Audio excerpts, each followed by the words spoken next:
let's go. So Okay. Also, so everyone, we're reviewing some TV DC stuff. We're not doing Arrow, mainly because these two want to spare me from spoilers, because I've only seen season 1 of...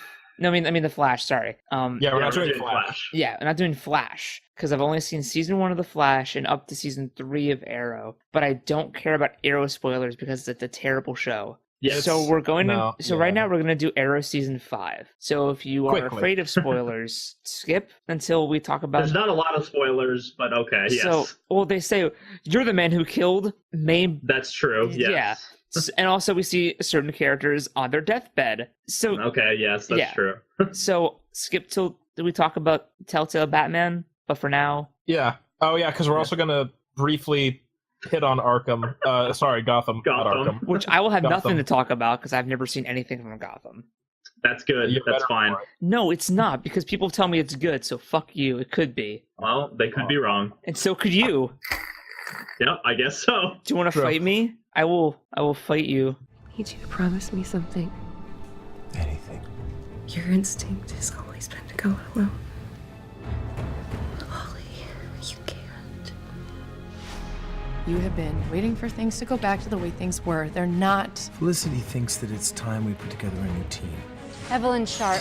Oh, I had this so wrong. Sis here's name is Renee Ramirez. Yeah, but Wild Dog is much scarier. I thought you didn't want to be a vigilante. I never want to feel helpless again. Okay, so Arrow season 5 picks up where the last one left off, where all like the major actors left, and I think it's because they just don't want to do the show anymore. So in this trailer, we are introducing new heroes. One of them left because they had to take personal time. Sure, okay. Even though I would too after 4 seasons of Arrow. It's also it's because they came out as gay and they had to deal with their life. So fuck you. No, that's fair. Yeah, the person who played Roy, who was honestly by season 3 my favorite character on Arrow. Yeah, I can see that. When he first was introduced, I remember talking to you guys being like, this is the stupidest thing. Why is this pretty boy living in the poor... Like, he doesn't need to rob purses. He can just go onto the street and hook. Like, he's pretty. Yeah. He shouldn't be stealing. Like, I was so confused by this because he's so pretty. And yeah, they joke about how pretty he is, but that just feels like they're spitting in my face. It was just ridiculous. He was just a really ridiculous, dramatic character. Sophia could have a love interest, and then someone wouldn't approve of that, you know? But by season 3, I'm like, you have depth. You have, like, personality. You have, like, things that you are hooked up about for a while, unlike some characters. Yeah, just like to give a very brief overview of at least my view on Arrow before we, like, poke at some of the shit at season 5. Probably should, In my opinion, season 1 is basically CW trying to crawl out of the depths of Smallville CW, but they do so by latching on to Christopher Nolan Batman, and so they try to recreate that with Arrow, but it's still super angsty CW, so it doesn't work. Season 2, they relax a little bit. They introduce one of my favorite villains, Deathstroke, and season 2 is basically a much better version than season 1. But there's still some CW drama in there that makes it not the best. Yeah. Oh, there absolutely is. Like the entire motivation behind comparatively. Yeah, comparatively, thank God. But then season 3, they drop even more of the. So does Oliver. But yeah, so the first half of season 3 is really, really good. Second half of season 3 goes abruptly downhill again, and then season 4 continues. See, what happens is, for anyone who knows what I'm talking about, the climb isn't just symbolizing Oliver's climb to Ra's al Ghul, it's symbolizing the show's climb of quality. And then when Oliver falls, it symbolizes the show's decline of quality. So it's all intentional, you see. Well, that's why the climb is in the middle. And my guess is that season 5 of Arrow will be the last because it'll be so poorly received it'll get canceled. So climb is literally the middle point where where all the goodness comes to a head. But see, Climb is a great episode. Oh, absolutely. That's what I'm saying. It's like up there. It's like the best one. It's like, I think it's the top rated one on IMDb, actually. Makes sense. So literally, the show climbs up this mountain of quality and then gets kicked down it back into shit. But then farther, but it breaks into hell on the way down. See, where Uncle Pookie lives. These people are amateurs, Felicity. Inspired by you. I came here to work with the guy who killed Damien Dark. First, I'm gonna teach you a few things. I'll play.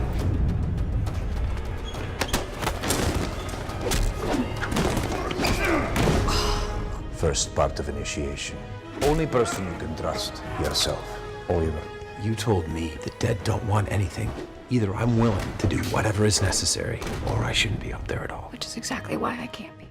I feel like with this, like with season 5, even though, like, if there is a God in heaven, which I choose to believe, that is a core part of my being. You're a man of faith, and I respect that. I'm a man of faith. If there is a God, and he loves us as much as I believe he does, season 5 will be the final season.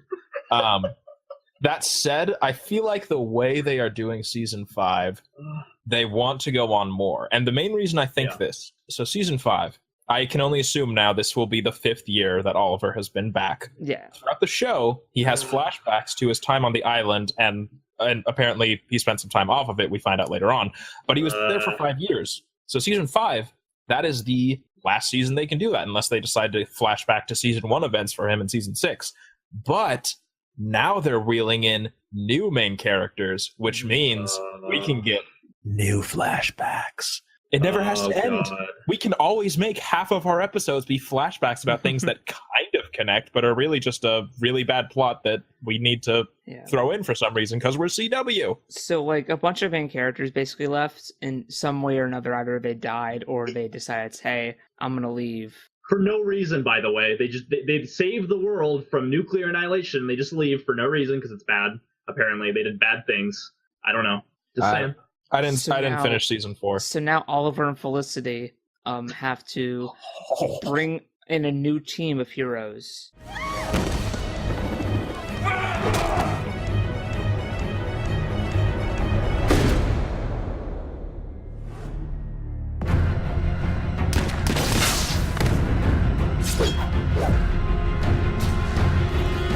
Green Arrow? And it's always weird looking. It's all these weird looking kids who can't do shit. One who looks like a copycat of Laurel Lance's Black Canary, but younger. Yeah, what the fuck? It seems really dumb.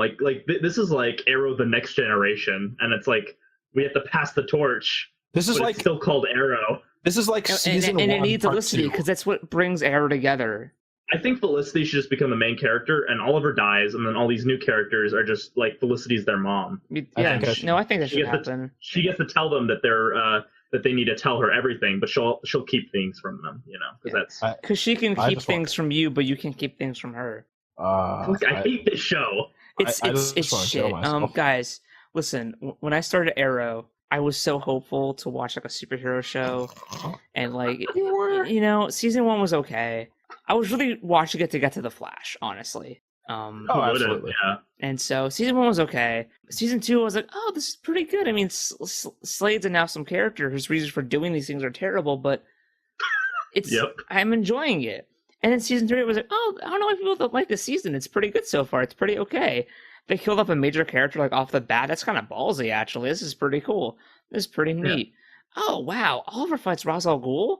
Holy shit. Dude, that's kind of fucked. Oh my god, he leaves the sword. That's so dramatic.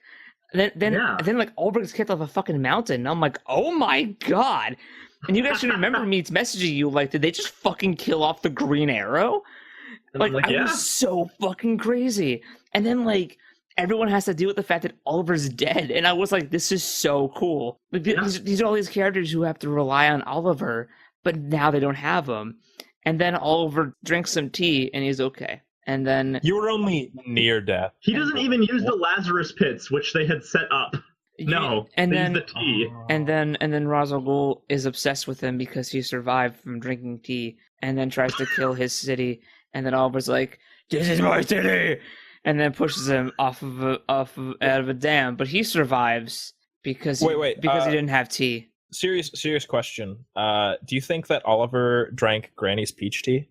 I think I'm that's pretty what sure. truly made him survive was Granny's peach I think tea. that's what Uncle Googie drank before he wrote those episodes. But I think that's what 90% of the writing is. You're right, because if the senator would have drank in that in BVS, spoiler alert, she would have lived.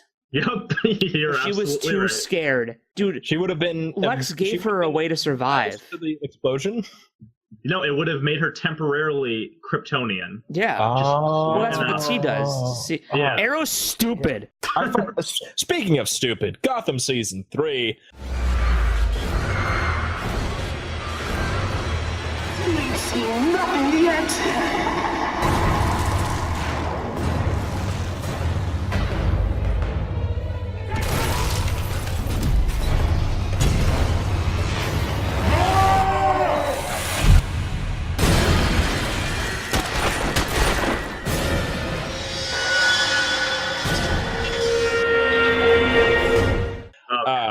So everyone, again, I'm going to say it. I've never seen an episode of Gotham. These two are going to rip into it. I have nothing to do with this. Do not implicate me. I'm going to go and get some. I'm not going to talk. That's fine. Okay, get some coffee. Do you want to start or should I just? Okay. Let's.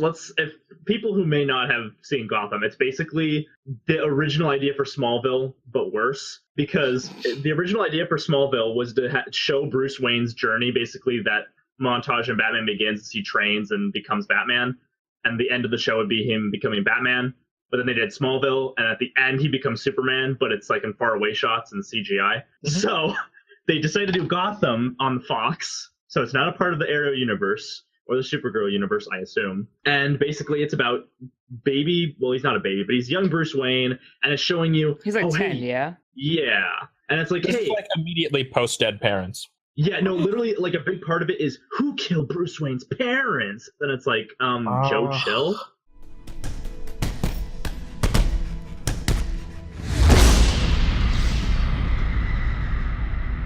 Bruce, you need closure. Not a dangerous and possibly endless obsession. I'll find him. Find the man who killed my parents. I made you what you are, just like Gotham made me. We find this man. What do you plan to do? Kill him. Doing this, you won't ever be the same. That's what I'm counting on. So anyway, the problem with Gotham is that it's like, hey, guess all these people. He looks like a penguin. He talks like the Riddler. He talks like the Joker. Who are these people gonna end up as? Oh my god! And then you're like, it's gonna happen over like 10 years, and then in 10 years, this kid can actually be Batman. So it's a show focusing on Gordon. It's a cool idea. Yes. But the Jim Gordon you know is an act. He's like an addict who thinks he can dabble in darkness as long as nobody sees the needle marks. Jim, the least you could do is look me in the eye and remind me that you were a good cop once. That you still know right from wrong. Jim, don't do this. I love you. I'm so sorry. Jim, don't let this break you. Don't give up hope. Jim! The problem with Gotham is that it's tonally fucked. No, it completely is. And I completely agree with everything that Josiah said and more. Like, I just real quickly, I want to go through my my escapades with Gotham. So I'm a comic book fan. You know, I haven't read every comic out there, but I've read a good amount. And I do my best to watch all of the more recent adaptations. I haven't seen ones in the 90s, but I mean, who has? People who hate themselves, but go on. Exactly. Steel is the best. Anyway. Captain America from the 90s is the best. He'll steer your car. I already want to die. But anyway, so I heard about Gotham, and I was like, okay, this sounds basically like Smallville, but with Batman. But I really like Batman. Smallville's a guilty pleasure. Whatever. I'll give it a try. And, for the most part, it was that, half of it was this really intriguing, Jim Gordon versus the mafia, the mob, and I'm like, this is cool. This is the organized. This is vile, gritty, realistic, but not like Christopher Nolan's Batman. This is a really good Gotham. The other half is this wacky, random, Burton-esque shit that just clashes with it so horribly. And one of the biggest examples of this is the Penguin, who everyone, before I even started the show, everyone was like, oh man, the Penguin's the best character. He's such a good actor, and he I love him so much, and I connect to him, and I want to suck his dick. And I was just I watched his first scene. I was like, when does that start? I haven't seen that yet. I don't have that urge. And then he just got his dick. He just got more and more Tim Burton-y, and I'm not saying that Tim Burton is bad. Tim Burton has some masterpieces out there, but he also has a lot of shit. And that is where this Penguin would be from. Like, I would prefer fucking Danny DeVito's Penguin to this. Like, I will say that right now. No fucking regrets. Yeah, this Penguin it's is the same one. Oh, but worse. I don't know if I'd suck his dick. He's not that cute. His hair's kind of dirty. See, thank you, Sal. Thank you. But yeah, so like, but I am also a completionist. I started a series and I'm like, I don't care if this is like 500 episodes. Like, I started this. I'm fucking committed. Like, let's go, bitch. Let's go. Gotham broke me. The last 4 or 5 episodes, I had to download and play at double speed to get through it because it hurt too much. And when I finished season 1, season 2 wasn't out yet, and I was just like, I can't do it. There's nothing left. I got no fight in me. I pray for death. A revolution. An apocalypse. The future belongs to my children, and that future is here. And so, I'm sorry. I just cannot fathom how this show is getting a 3rd fucking season. It is so bad. It is, it is worse than Agents of S.H.I.E.L.D. I will Wow, really? Yes, exponentially. Well, because I think that the big thing is Agents of S.H.I.E.L.D. is consistent. It's shit. It's consistently shit, but Gotham is like all over the place, so the whiplash breaks your neck.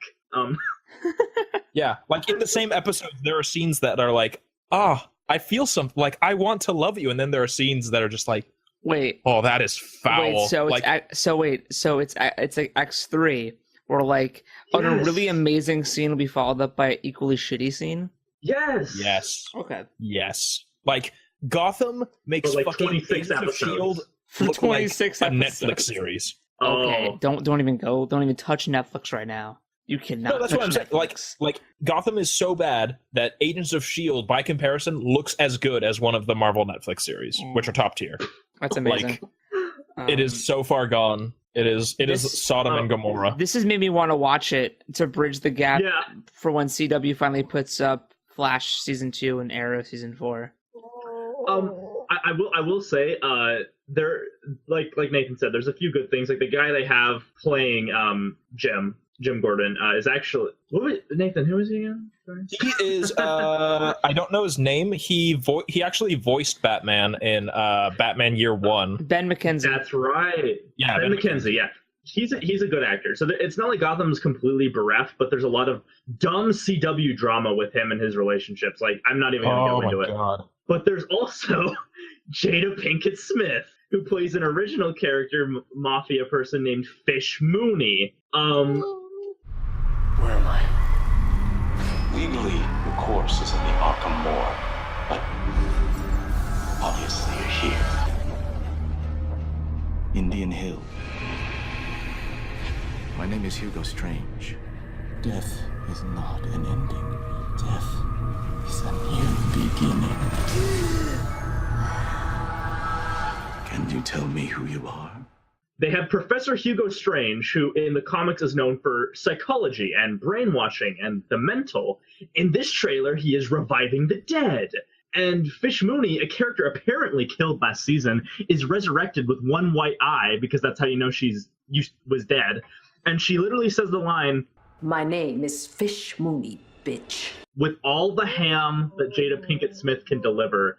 And then, like, Hugo Strange is like has a confused look on his face. He's like, "What? I just reanimate zombies." And it's like, that's Gotham season 3. I don't care what else was in it. That was what I took away from it. Like, here's the thing. For those of you listening, those watching, before you hear me say this, I want you to remember that I really liked the Wonder Woman trailer, okay? And I talked about how much I liked empowering women and like creating really good roles for women.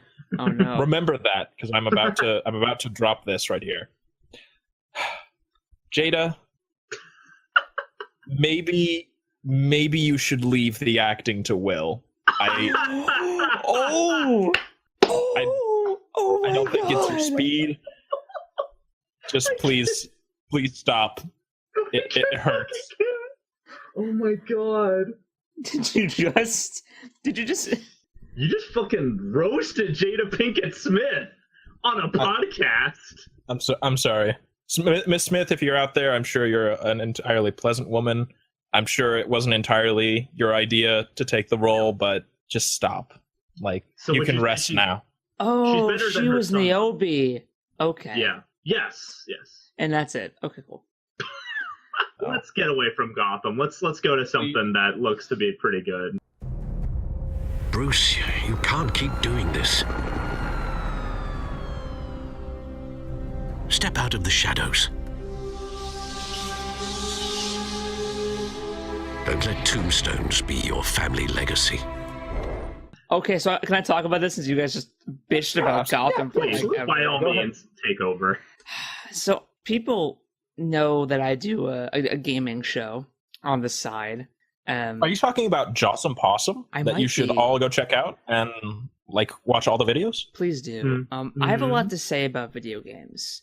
If no one knows, I've worked on about maybe 7 video games, mainly writing ideas, assistant producer, lead writer, stuff like that. None of these games have been released or really finished because indie companies are crap and they have no budget. And being able to say, I want this character to do this. That's so cool to me. And there's a lot of talk online about what makes a game a game. And to me personally, it is anything where you can interact with it. That is a game, as a video game. So people bitch about TellTale sometimes and say that they're not games. There's interactive movies. Well, guess what? That's what a fucking game is. A game is an interactive movie. It's an interactive book. It's an interactive song. It's interactive art. And that's the whole fucking point. Yeah. Like, does anyone call Guitar Hero interactive songs as if they're not games? No, they're fucking games. Like, that's what they are. Visual novels are interactive novels. That's the point. Like, these are interactive. It's an interactive medium that takes in all these things, and it just makes it so that you can interact with it. Yeah. So people talk about TellTale games, and they talk about how, and also Life is Strange and shit like that. Even though I think Life is Strange is a garbage game, it still falls into the spectrum of, like, it's an interactive, like, story that you kind of go through. Yeah, it's mostly talking, and it's mostly choosing what you say. But that's the gameplay element of it. Like, a big reason why I don't play TellTale's Game of Thrones game is that I'm scared of Cersei fucking wrecking me in episode 5 or something. Like, I'm scared that something's gonna happen because I said the wrong thing to the wrong person. And it will. And that's so cool. Because I think Josiah has known me for a long time where I've always said, like, games should be, I want a game about, like politics and backstabbing and, like, saying the right thing to people to get other people assassinated and, you know, and courtroom stuff and all that. Like, I love games in general. I know you're trying to create a myth. Just remember, there is room for Bruce and Batman inside that suit. So this game takes what I like about Batman.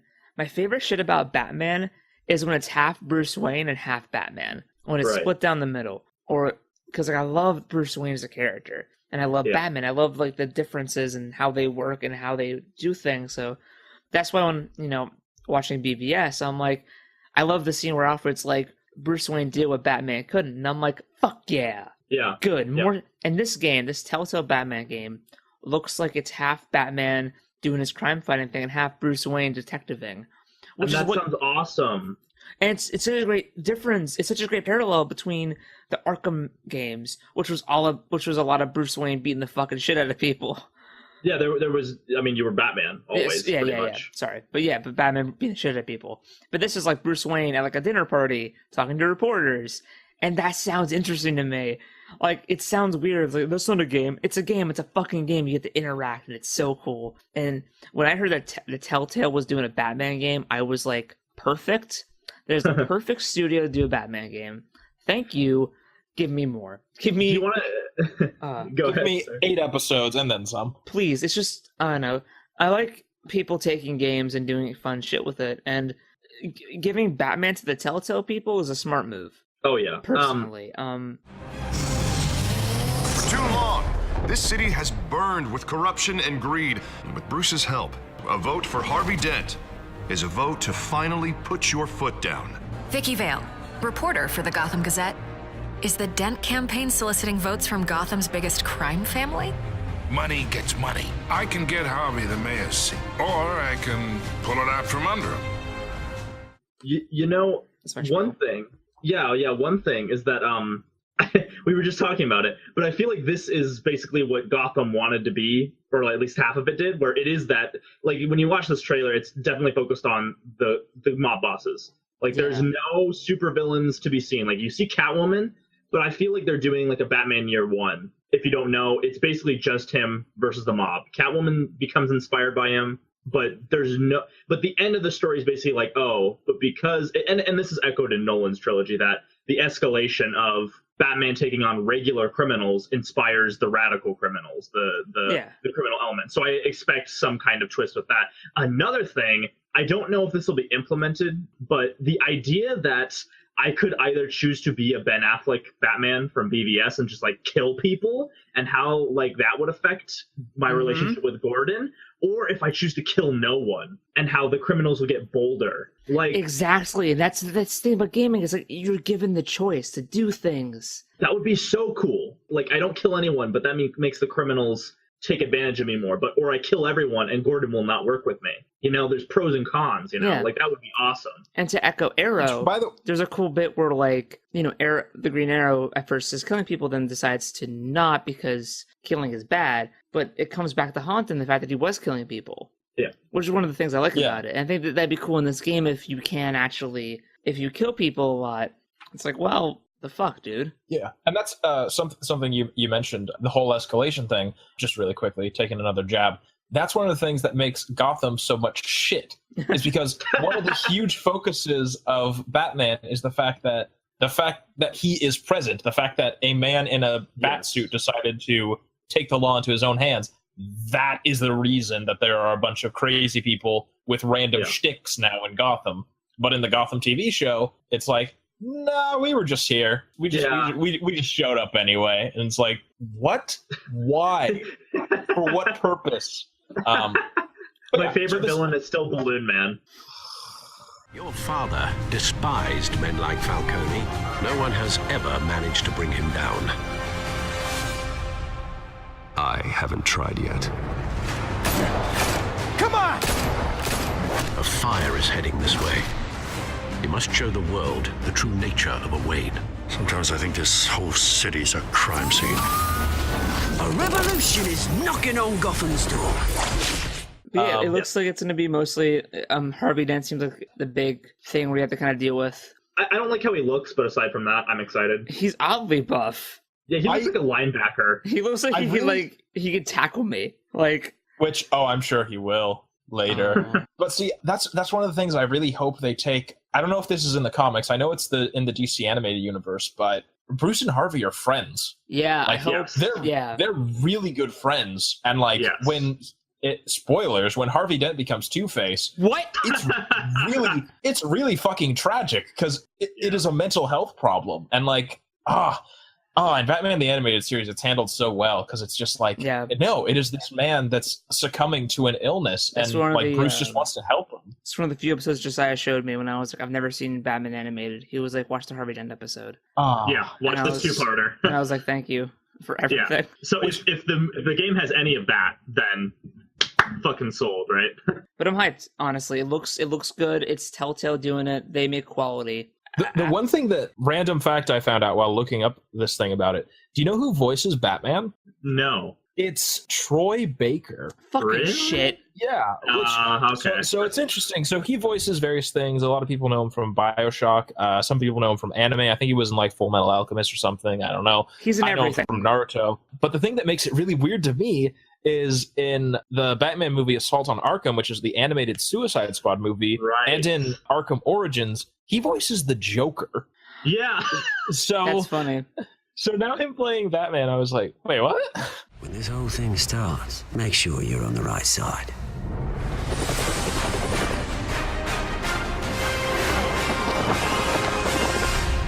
Well then, time to save the city.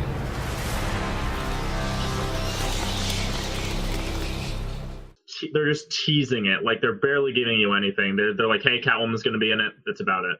Yeah. Romance option, definitely. Romance between her and Vicky Vale, probably. It looks cool with the they kind of because TellTale's style was really defined when they did The Walking Dead, which is they based it off the comic book, not the show. Thank God. And then damn. And then in The Wolf Among Us, which is based off another comic, it made more sense. In Game of Thrones, the style was odd for Game of Thrones, but they're so comfortable and I didn't care. But now that it's another comic book, it feels really cool to have that back. And I'm glad that Batman feels like the world's greatest detective again and not Mick beat him up. Like, yeah, because like the Arkham games, they were focused on the combat, but I did like how they had the detective sections. Those were some of the most fun, honestly.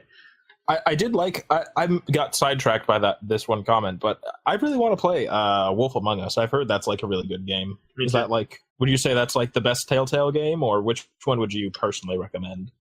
Walking Dead Season 1 was really fucking good. Yes. Okay. I haven't. Like, that one made me. Sorry, go ahead. No, I own Wolf Among Us. I just haven't had a chance to play it yet.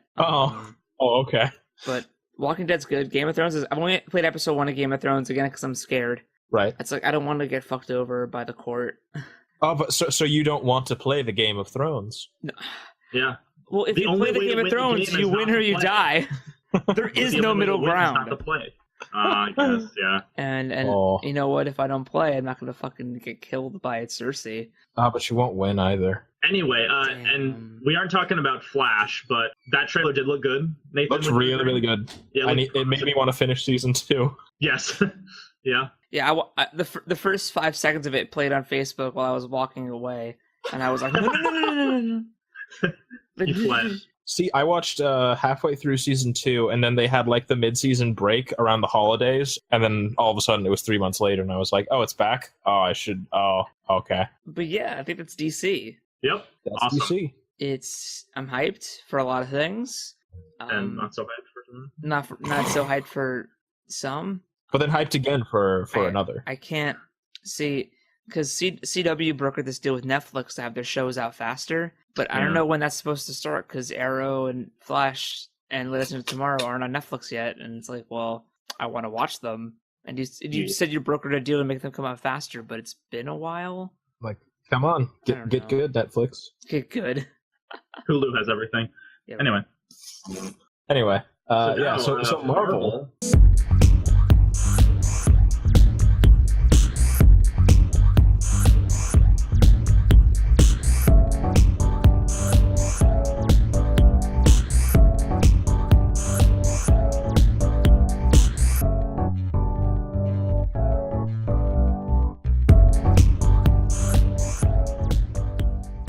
My name is Fish Mooney, bitch.